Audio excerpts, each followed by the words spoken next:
a catalyst in a golden era of industry, powered by the waters of the Second Welland Canal, a surviving remnant of the past that has withstood fire, neglect, time, and significant change.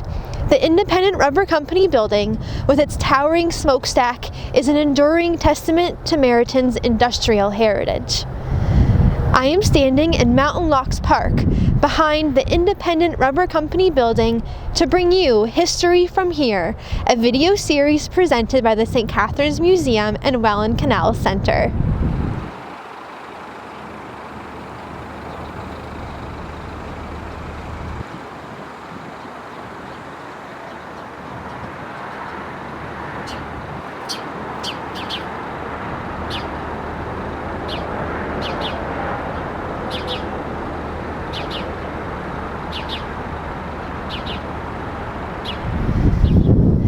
The first factory to operate at this site was a wood frame mill, which produced cotton from as early as 1857. Established by W. Waite, Beaver Cotton Mills manufactured yarn, twine, cotton bags, and wadding for the emerging textile industry in the area. It was the first factory of its kind in Canada. Surrounded by the waters of the Welland Canal, the mill sat on essentially an island, the water being used for transportation as well as a source of power.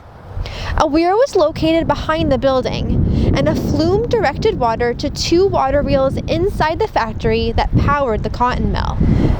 This was the beginning of a golden era of industrial prowess in Merritton that lasted through the First World War, ushered in by the Second Welland Canal and the arrival of the Great Western Railway. A second cotton mill was built across the road in 1861, and other industries soon followed. By 1879, Merritton Cotton Mills, as the factory was later called, was one of the village's largest employers with 100 workers. Merritton had a population of just 2,000 at the time. In 1881, a fire destroyed the mill. The factory was quickly rebuilt, this time of stone. In fact, the local red sandstone used in construction was also used to build Merritton Town Hall and Riordan Paper Mill, both located nearby. The cotton mill continued operation for 25 more years. After sitting vacant for a brief time, the factory was taken over by the Independent Rubber Company in 1912, manufacturing rubber footwear.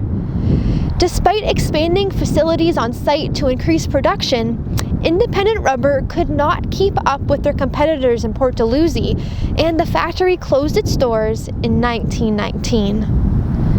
The industrial complex once again stood vacant, this time until 1935, when a local paper manufacturer purchased the site to use as storage.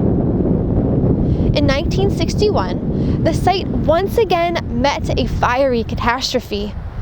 Filled to the brim with paper products, the facility was quickly engulfed in flames after children playing with firecrackers allegedly got carried away.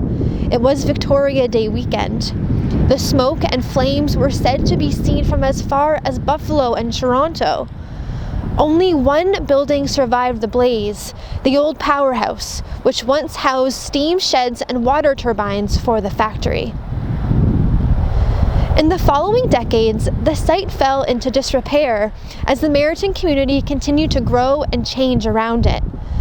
Then, in the late 1990s, out-of-town developers began to take interest in redeveloping the land for retail opportunities. After learning of plans to raise the historic building, as well as the surrounding Second Welland Canal remnants, the community sparked into action to protect the remaining heritage.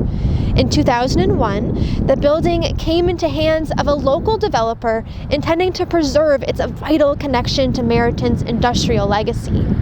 The structure was restored and its interior renovated to be used as a restaurant. In 2002, the building was reopened, entering its new cycle of life as the Keg restaurant. Its signature brick smokestack, still a landmark in Merritton, and remnants of the old canal locks and weirs that once sustained its operation still meander in the park in the background.